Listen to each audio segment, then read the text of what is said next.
Tapi masalah konsep ketuhanan sudah bisa menerima. Artinya di Islam Tuhan itu bukan yang bisa jadi manusia gitu. Iya. Udah bisa menerima. Ya. Karena ya ada beberapa konten Kodondi yang saya tonton karena yang masuk ke saya gitu loh. Makanya saya juga kenapa saya mau nyecer. Tapi mulai memang Kodondi kan. Karena itu saya pengen dengar dari Kodondi secara langsung gitu loh. Ya. Kalau mau bersyahadat sih sebenarnya tidak harus dengan saya. Di mana aja boleh. Bahkan kalau di hutan mau sama siapa? Masa mau minta syahadat sama monyet kan nggak mungkin. Syahadat itu sebenarnya bisa sendiri, ya. Tidak perlu izin siapapun. Yang penting izin dari pencipta kita. Dan yakin. Bisa di mana aja. Tapi kalau namanya ada saksi itu jauh lebih baik gitu aja. Mau di masjid mana aja boleh. Kebanyakan orang ya gitu ya. Ada anak muda dari Pepatang Siantar, Sumatera Utara, sendirian naik pesawat ke sini. Ke Jakarta, turun di Cengkareng, naik bus ke sini 3 jam, nunggu di sini 2 jam, ketemu saya setengah jam, syahadat, pulang lagi ke sana. Saya bilang, jauh-jauh ke sini cuma syahadat doang, kenapa? Emang di sana nggak ada masjid? Ada kok, cuman Pematang Siantar tuh kota kecil katanya. Kalau saya syahadat di masjid mana aja, orang tua saya pasti tahu katanya. Ya, elah. Tapi gini kok, yang sebenarnya yang masih bukan saya takutin sih, sebenarnya yang masih saya bingung ini kan, misalnya saya syahadat sekarang nih, saya ada sholat maghrib sama sholat isya, sedangkan saya belum terlalu lancar untuk kayak baca, ya saya tahu emang kalau misalnya wudhu kita baca doa wudhu dulu gitu macam kan, terus caranya ya beberapa masih ada yang apal gitu, saya udah tahu, tapi beberapa ada yang belum, terus kayak saya gerakan sholat belum terlalu paham juga sebenarnya kok. Itu gimana kok? Orang yang baru masuk Islam itu istilahnya Allah Maha Tahu lah. Dikasih waktu buat belajar, step by step. Bukan hari ini syahadat besok jadi imam di masjid. Nggak ada begitu. Belajar dulu gitu. Udah sunat belum? Udah sunat, alhamdulillah. Jadi ada yang namanya step by step, belajar dulu. Nanti kita kasih buku, dibaca dulu, dihafalin dulu. Gerakannya bagaimana, belajar dulu. Kalau belum bisa, belum paham sholat sendiri, ya sholatnya tetap di masjid, diusahakan di masjid. Nah, ikutin aja gerakan orang sholat. Ada imamnya kan, dengerin aja. Setiap gerakan sholat, kita cukup membaca Subhanallah. Itu cukup. Nanti sambil belajar. Sambil belajar kayak baca surat pendeknya gitu? Iya. Nanti kalau di rumah, praktek belajar sholat nih sendiri boleh sambil baca kok. Iya, kakak saya juga pegang buku juga boleh, pegang handphone juga boleh, nonton di TV juga boleh. Terus sebenarnya saya kalau ngikutin sebenarnya bisa kok kalau surat pendek, udah bisa gitu. Tapi kadang-kadang im sama in. Ya tinggal perhatikan aja. Nanti kita kasih bukunya, tenang aja. Praktek sholat sehari 5 kali, belum sholat sunnahnya. Yang fardu aja 5 kali istilahnya. Belajar. Nggak sampai seminggu juga bisa. Saya kalau doa buka puasa tuh udah bisa. Udah dulu. Kok bisa? Udah dulu. Kok bisa? Ya sampai ngajarin. Mungkin gara-gara ngeliat TV gitu kok. Biasanya ya kayak orang aja kalau denger lagu kan cepet hafal tuh. Iya, betul. Betul. Gara-gara belum puasa denger azan maghrib. Betul. Itulah kenapa memang mendengar lebih cepat, apalagi kalau ada iramanya, lebih cepat masuk dalam hafalan kita memang. Makanya kalau Quran kan memang suka ada kayak iramanya gitu ya. Betul. Itu lebih cepat masuk. Kalau ngafalin surat pendek misalnya, sambil baca, kalau bisa denger murotalnya. Iya, ada kok saya yang online. Itu diulang-ulang, cepet itu mah. Saya ada yang online yang ada tulisannya, ada suaranya juga. Iya, itu cepet, pasti cepet itu. Ya berarti mah sudah inilah ya, sudah mencoba menggali Islam lah ya. Nah, iya makanya kenapa saya memantapkan untuk langsung ke sini tuh. Ya gara-gara maksudnya saya juga belajar yang mending langsung aja saya masuk ke Islam kok. Iya, ya sekarang kan gini, kalau mau masuk ke universitas tertentu gitu, daftar dulu atau belajar dulu? Daftar dulu dong, belajarnya di situ kan.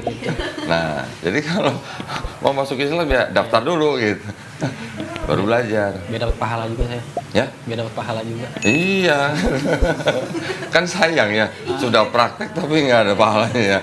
Sebenarnya pacar saya udah DM Kodondi dulu tadinya. Oh gitu? Kapan? Tanggal berapa? Udah lama ya? Udah lama, tapi kayak saya Kok nggak diterusin? Tadi dulu yang. Oh, ini. Masih gitu masih aku masih ngiyakinin dulu. Jangan-jangan diancam kali sama Nabila. Enggak. Oh, lu nggak masuk Islam, putus nih gitu. Enggak ya? Enggak ya. Alhamdulillah.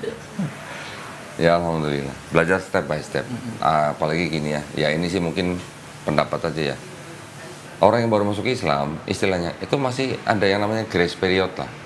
Ya, ada yang mengatakan 40 hari, masih dikasih waktu untuk belajar. Itu namanya grace period. Jadi tenang, nggak usah saya harus langsung bisa ini, enggak. Pelan-pelan. Makanya saya ada chat dari kantor gitu. Sholat Jumat udah nambah personil baru nih, terus aku bilang. Udah kok gitu? Nah, Maksudnya sandana gitu? Iya, terus aku bilang, hari Jumat besok pengen cuti dulu, pengen perkenalan sama masjid di rumah, aku gituin. Iya gitu. Soalnya nanti ngerinya ya kaget aja gitu loh. Saya orang-orang situ Udah pernah ke masjid yang di rumah? belum. Oh belum. Maksudnya buat masuk belum kalau. Tapi udah kenal orangnya? Orang-orangnya udah tahu, tapi kan orang yang di perumahan kan taunya saya Kristen. Ntar kerjain. Ngerinya kaget dia. Ntar kerjain orang masjidnya. Ngerinya kaget ya tuh. Nah, saya perkenalan dulu saya bilang. Iya. Ya, berarti gini, yang penting Sandana harus sudah tahu dulu di dalam Islam itu ada yang namanya rukun Islam, ada yang namanya rukun iman. Rukun Islam kita tahu bersyahadat, sholat, zakat, puasa, haji jika mampu.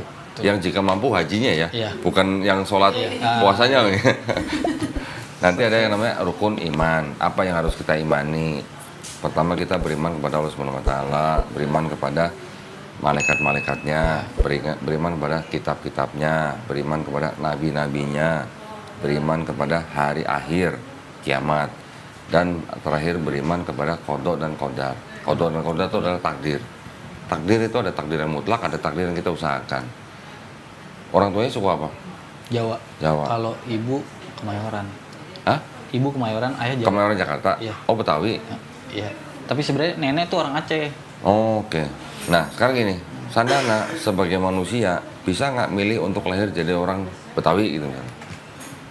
Mau lahir tuh milih gitu bisa nggak? Aku mau lahir jadi orang Jawa? Nggak bisa. Nggak bisa kan? Nah itu adalah takdir yang mutlak. Rezekinya sudah ketakar, nggak mungkin ketukar sama orang lain. Umurnya juga sudah ketakar. Umur sekian nanti selesai gitu, udah ditakar gitu. Kita nggak bisa milih, nggak bisa nentuin. Itu namanya takdir yang mutlak. Tapi juga ada takdir yang kita bisa usahakan. Mau pinter, belajar. Mau sukses, kerja keras. Itulah. Mau punya anak, nikah. Gitu. You know? Itu di dalam Islam, rukun imannya begitu. Kira-kira kalau dari Sandana, ada yang mau ditanyain nggak mengenai Islam?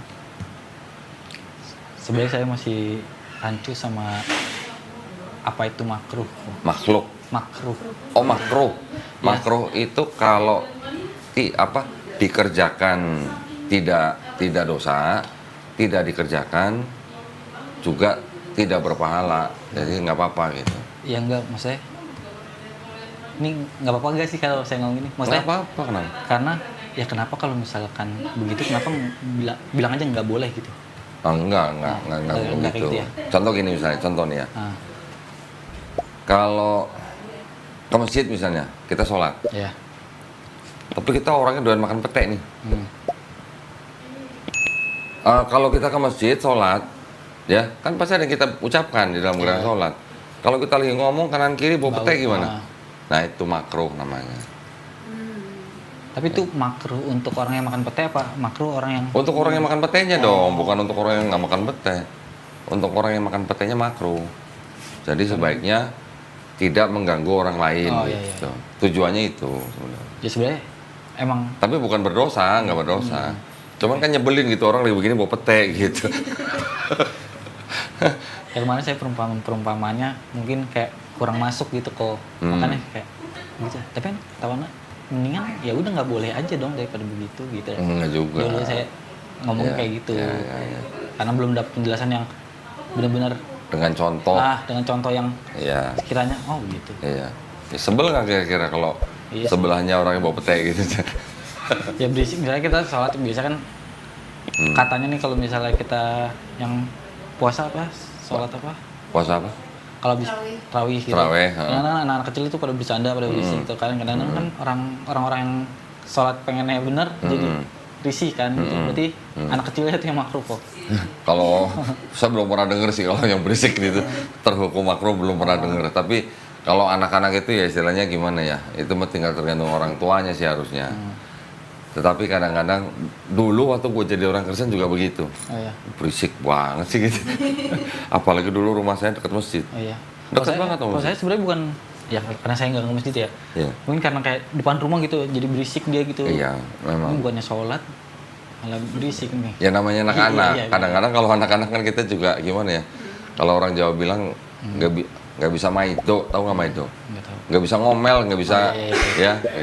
Gitu. Namanya anak-anak lah. Amin. Dulu juga mungkin waktu anak-anak lu berisik. Iya, bisa Cuman kan kita orang tua yang harus maklum gitu Iya. aja. Oh gimana Pak? Iya yang ya gimana ya?